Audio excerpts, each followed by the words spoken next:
পাগলামি করো আর যাই করো, জিএমটিটি, যাতে মাতাল তালে ঠিক থাকতে হবে। দুইটা জিনিসের ব্যালেন্স যদি করতে পারো তাহলে আমি তোমাদেরকে স্মার্ট বলবো। এখানে অনেকে আছো, অনেক ইয়াং ছেলে মেয়ে আছো, সেখানে আমি এটা করছি ওটা করছি, গাছ লাগাইছি, রক্তদান করেছি, শিশু শিক্ষা করেছি, বৃদ্ধাশ্রম করেছি, সব করেছি, সব ঠিক আছে, বাট নিজের ডেভেলপমেন্টটা ঠিক রাখতে হবে। পৃথিবীতে এই জিনিসটা না থাকলে কেউ কাউকে পাত্তা দেয় না। আমি যদি আজকে বাসে ঠেলে ঠেলে একটা জীর্ণ শীর্ণ কাপড় পরে আসতাম, তোমরা পাত্তা দিতা না। সেখান ভাই স্বেচ্ছাসেব করে কিন্তু কি নিজে খাইতে পায় না, তুমি নিজে বলতা, তুমি আসতে পারতা না। আজকে আমি আসছি এরকম স্টাইল মেরে দাঁড়ায় আছে না, ওনার জীবন মোটামুটি ভালো আছে, দুইটার ব্যালেন্স করছে, এই জন্য পাত্তা দিচ্ছ। আগামীকাল আমার চাকরি চলে যাক, ব্যবসা শেষ হয়ে যাক, তোমারও কষ্ট হবে আমাকে সফল বলে মেনে নিতে। এইটা পৃথিবীর খুব হার্শ ট্রুথ, এটা আমরা অনেকে বিশ্বাস করতে চাই না। পৃথিবীতে কিছু কিছু জিনিসের ব্যালেন্স করতে হয়। এখানে 18 বছরের নিচে কে কে আছো? অলরেডি বিরক্ত হয়ে ফোনের দিকে তাকাচ্ছ কারা কারা? ভাই কি বলতেছে, আব্বু এগুলো বলে সিরিয়াস কথা বলা শুরু করছে। এই সিরিয়াস কথা যে কতটুকু বাস দিবে না মানলে, আমি তোমাদেরকে এটা বলা আমার দায়িত্ব। কারণ সামহাও কোনো না কোনো কারণে আমার অনেক ফলোয়ার হয়েছে, অনেক লাইক পরে, তোমরা আমাকে অনেকে মনে করতেছো আমি একটা কিছু, আমি কিছু না। আমার ভালো লাগতো মানুষের সাথে যে কথা বলতে, বিভিন্ন কাজ করতে, এই জন্য বলি। বাট সাথে সাথে প্রফেশনাল লাইফ, পার্সোনাল ডেভেলপমেন্ট, ব্যবসা বাণিজ্য মেনটেন করতে হয়। এই জিনিসটার ওয়াদা তোমাদেরকে করতে হবে যে ভাই যা করার করবো, কিন্তু নিজেকে ঠিক রাখবো। এই ওয়াদাটা করতে পারবো আমার সাথে আজকে? এই জিনিসটা কি জানো? সত্য কথা একটু তিতা। আজকে আমি যদি তোমাকে রক্তদান নিয়ে কথা বলি, বিভিন্ন জিনিস নিয়ে কথা বলি, তোমার কাছে ভালো লাগবে, বিকজ তোমরা কিছুটা ধরে নিচ্ছ যে উনি একটা ভালো জায়গায় আছে। ভালো জায়গায়, এক একটা সমাজে ভালো জায়গার সংজ্ঞা এক একটা। এই ভালো জায়গাটা তুমি যদি স্মার্ট হও, সেই ভালো জায়গায়ও তোমাকে যেতে হবে যদি ভালো করতে চাও। এইটা আমি তোমাকে লিখে দিলাম। অনেকের জন্য অনেক কিছু করতে চাও, ভালো জায়গায় যেতে হবে। সেই ভালো জায়গার জন্য তোমার নিজেকেও একটা ভালো কিছু করতে হতে হবে, আদারওয়াইজ সম্ভব না। ভালো কাজ করাটা, স্বেচ্ছাসেব করাটা একটা নেশার মতো, অনেক করতে চাইবা, রাত বিরাত, দিন বৃষ্টি ইত্যাদি, বাট নিজের খেয়ালটা ব্যালেন্স করতে হবে। বনের মোষ নিয়ে থাকো, কোনো আপত্তি নেই। এই যে আমি আজকে তোমাদের সাথে 2-2.5 ঘন্টা কাটাবো, ব্যাক করে কিন্তু আমি সন্ধ্যাবেলা আমার ঠিকই আমার বিজনেস মিটিং বা আমার অন্য কাজ করবো, কিন্তু ওইটা আমি আবার ফেসবুকে দিচ্ছি না বলে তুমি দেখতে পাচ্ছ না। তাই তুমি ভাবতেছো আমি সারাক্ষণ সেগুলো এই ড্রেনের মধ্যে প্লাস্টিক খোঁচাচ্ছে বোধহয়। নো, ওইটা তুমি 5 মিনিট দেখতে পাচ্ছ আমার দিনের, বাকি 23 ঘন্টা 55 মিনিট আমি কি করতেছি তুমি জানো? জানো না। সেই কথাগুলো আমি এখানে বলতেছি। বাকি 23 ঘন্টা 55 মিনিট আমি আমার ব্যক্তিগত development, professional development, career development, networking নিয়ে কাজ করি। সো তোমাকেও যদি এই কাজটার পাশাপাশি ইম্প্যাক্ট করতে চাও, আসলে কিছু একটা হতে চাও, সেই জন্য তোমাকে ওই জিনিসটা করতে হবে। আমি তোমাকে একটা সিম্পল উদাহরণ দিই। আমি 10-12 বছর ধরে অনেক কাজ করছি।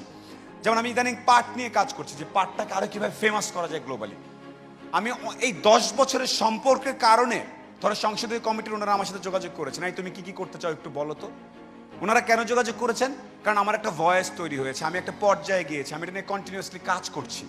আমি যদি শুধুমাত্র একটা কোথাও এলাকায় পাট খেতে পড়ে থাকতাম, একটা পাট গাছ নিয়ে দাঁড়ায় থাকতাম, পাগল একটা আসছে, ওটা। এই জন্য আবারও বলি, সামনে পেছনে যারা দাঁড়ায় আসো, আরেকবার বলি ভাই, স্বেচ্ছাসেবা করো, সব করো, বাট তোমার বাবা বা মা কি চায় এই জিনিসটাও মাথায় রাখতে হবে। আব্বা আম্মা কি চায়, আব্বা আম্মা কি কারণে ভালো থাকবে, এই জিনিস বুঝতে পারলেই তুমি সবচেয়ে সফল মানুষ। তোমার পরিবারকে ঠিক রাখতে পারলে বাকি জিনিসপত্র সব জায়গা মতো আসবে। এই এই এই ওয়াদাটা কে কে করতে পারো আজকে আমার কাছে? ভাই আমি তোমাদেরকে স্টাইলিশ কথা অনেক বলতে পারবো, কিন্তু আমি সত্য কিছু কথা বলে যেতে হবে। হাতটা নামাও।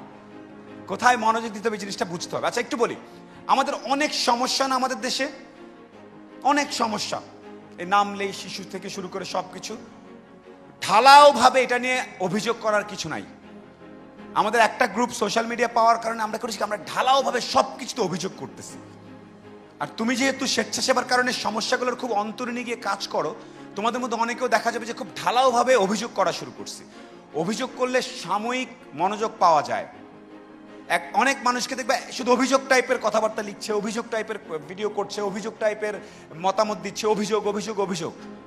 অভিযোগ করা আর সবসময় অভিযোগ করা মানুষটাকে না ধীরে ধীরে কেমন জানি একটু সিস্টেম, সমাজ একটু আলাদা করে দেয়। যখনই কিছু বলবে সমাধান সহ বলবে, আর যখনই বলবে ভাষার শালীনতা রক্ষা করতে হবে। সেটা এলাকার ডিসির সামনে হোক, তোমার প্রিন্সিপালের সামনে হোক, সরকারের সামনে হোক, সবাই ভাষার শালীনতা। কিন্তু আজকাল খুব অশালীন ভাষা, আমি যদি এই বক্তৃতা খুব অশালীন ভাষা দিতাম তোমরা কিন্তু খুব মজা পাইতা, হেবি তাল দিতা, সুকুন ভাই কি মজা করতেছে। কিন্তু জায়গা মতো এই বক্তৃতাটা যদি কোথাও ভালো একটা জায়গায় বা কোনো একটা উপরের মহলে দেখাতে হবে, তখন কি সেই বক্তৃতাটা দেখানোর যোগ্যতা থাকতো? খুব ভালো কিন্তু আমি কি সেই পাসটা করতাম যে ওইখানে এটা দেখানো যাবে? এই জন্য সবসময় নিজের মনের যে ভাবটা প্রকাশ করবে টিভি, পত্রিকা, ফেসবুক, ইউটিউব, টিকটক, যেখানেই শালীনতা বজায় রেখে প্রকাশ করবে, যাতে পরবর্তীতে এটা রেফারেন্স হিসাবে ব্যবহার করা যায়। আমি কিন্তু এখানে তোমরা খারাপ, ও খারাপ এভাবে বললে এটা কোথাও ভালো জায়গায় দেশে বিদেশে কোথাও দেখানোর যোগ্যতা থাকে না। দেশে বিদেশে যখন দেখানো হয়, তোমার বিচার কার্য বোঝো। সিনেমাতে দেখতে না বিচার হইতো, একজন সুন্দর করে এটা বলতেছে, তোমার তখন উত্তেজনা, এটা বলতেছে না কেন, এটা বলতেছে না কেন, ওকে বলো, ওকে এইভাবে ভেবেই করছে, তুমি উত্তেজনা। কিন্তু আইনজীবী খুব পলিশলি বলতেছে না, ভদ্রভাবে সুন্দর করে যুক্তি দিয়ে বোঝাচ্ছে। যখন একটা পর্যায়ে তোমার কথা পৌঁছাতে হয়, তখন শালীনতা খুব জরুরি। তুমি এখন থেকে সবচেয়ে প্রাইভেট অবস্থায় যেসব জিনিসপত্র নিয়ে কথা বলবে সমাজের, দেশের, মনে রাখবে এটা তোমার বাবা মাও দেখার যোগ্যতা রাখে কিনা। তার সামনে বক্তৃতা তুমি দেখাতে পারবে? ধাপ করে বলে বসলো। আজকাল কিন্তু এটা প্রচন্ড হচ্ছে। তো আবারও বলি, স্বেচ্ছাসেবীদের দায়িত্ব অনেক বেশি। এক, স্বেচ্ছাসেবা করে যাবা, কন্টিনিউসলি লোকজন পাগল বলবে, তুমি বলবা আমি পাগল, থ্যাংক ইউ সো মাচ। দ্বিতীয়ত, পাগলামি করার যাই করো জিএমটিটি, যাতে মাতাল তালে ঠিক থাকতে হবে। নিজের পকেট, নিজের মানিব্যাগ, নিজের চুল চেহারা ঠিক রেখে আগাতে হবে। আকাশের দিকে তাকায় কবিতা গাইতে গাইতে তুমি এরকম চলে গেলা, 2 দিন পরে তোমার নিজের প্রেমিকা তোমার পাত্তা দিবে না। So you gotta make sure that you are well off. You gotta make sure you have a proper profession, you have a proper career. Please make sure that this is what you have. Now coming back, একটু slow হবা। এখানে স্বেচ্ছাসেবী যারা তোমাদের দিকে বাকিরা তাকিয়ে থাকবে, তোমাদের স্কুলের, কলেজের, ইউনিভার্সিটির বাকিরা তোমাদেরকে ফলো করবে। একটু স্লো হবা বলতে কি বোঝাচ্ছি, কে বলতে পারবে? আমি তোমাদের একটু স্লো হতে বলছি। আমি আসছি স্যার, একটু স্লো হওয়া বলতে আমি কি বোঝাচ্ছি জানো? আমরা সবকিছু খুব ইনস্ট্যান্ট রিয়াকশন দিচ্ছি, সবকিছু। শোকনরা ভালো, শোকনরা খারাপ, শোকনরা ছবি দেয় নাই, এই করছে দেশ অমুক তমুক, আমার এলাকার ইউনো অমুক, সব খুব দ্রুত রিয়াকশন করছি সবকিছুতে। এই কমিটিতে আমাকে রাখে না, এটা করেন, খুব দ্রুত সবকিছুতে সবাই ফাস্ট। আমি আসছি, এক গ্রুপ সাথে সাথে ছবি তুলতে হবে। শোকন ভাই আসছে, এখন ছবি তুলতে হবে, এখন ছবি তুলতে হবে, পরে চলে যাবে, তোরাদেরই ধাক্কাধাক্কি করতেছে। এখানে যে গান হচ্ছে, হুইল চেয়ারে পাপেট শো দেখাচ্ছিল, সবচেয়ে সম্মানজনক কাজ। তোমাদের মধ্যে অনেকে দেখো নাই, তাদের কাছে সুখন ভাইয়ের সাথে ছবি তোলাটা খুব গুরুত্বপূর্ণ হয়ে গেছে। এইটা এখানে যিনি দাঁড়িয়েছিলেন এবং এখানে যারা স্বেচ্ছাসেবা করছিলেন, তাদের জন্য অসম্মানজনক ছিল ব্যাপারটা। তোমরা অনেকে টের পাও নাই, হয়তো আমাকে দেখে এক্সাইটেড হয়ে গেছে, এরকম কালো ভাঙ্গাচোর একটা চেহারা লোক দেখেছে, ঠিক আছে। কিন্তু এটা হচ্ছে স্লো না হওয়ার কারণে হচ্ছে। আমাদের সবাইকে একটু স্লো হইতে হবে।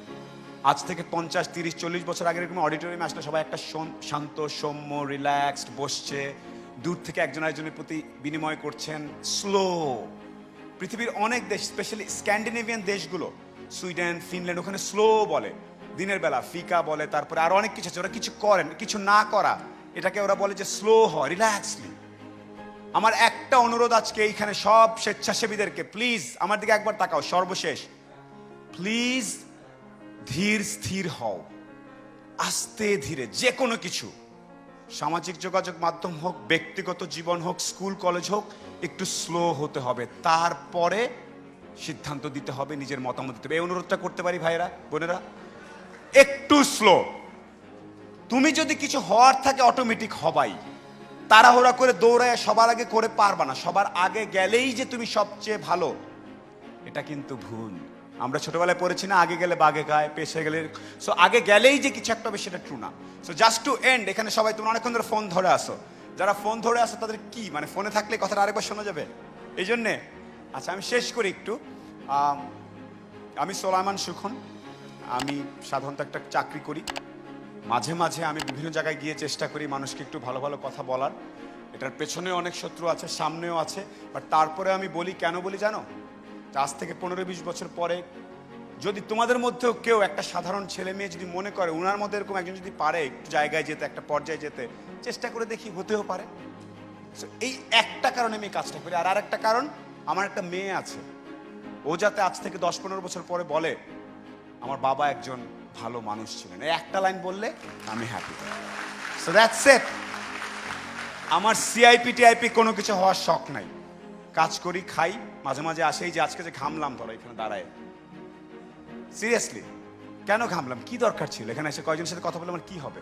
এই যে ঘামতেছি, আমার মনে হচ্ছে আমি আসলে দেশকে এই মুহূর্তে কিছু দিছি, দেশের চারপাশে ছেলে মেয়ের মাধ্যমে কাজ করছি। তোমরা পিছনে ঘামতেছো না অনেকে?